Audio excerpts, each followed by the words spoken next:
Political संगठन हिंदू महासभा थी, militant organisation RSS थी, लेकिन गांधी जी की हत्या के बाद जब हिंदू महासभा बदनाम हो चुकी थी, तब हिंदू महासभा को बंद किया गया और नई पॉलिटिकल पार्टी निकाली गई जनसंघ नाम से।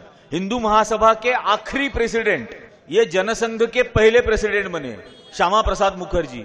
आज जो कहते हैं कश्मीर के शहीद, ये बीमारी की वजह से कश्मीर में इनकी मौत हुई। ये कोई शहीद वहीद नहीं हुए थे, ये भी पहली बात है। ये आजकल जो सारी बातें आ रही है, 370 कलम 35A, 370 कलम जब आया तब श्यामा प्रसाद मुखर्जी नेहरू के मंत्रिमंडल में मंत्री थे और 370 कलम लाने के रेजोल्यूशन पर उनकी सिग्नेचर्स थी, उनकी मंजूरी थी 370 कलम लाने के लिए, हर चीज पर थी, 35A पर थी।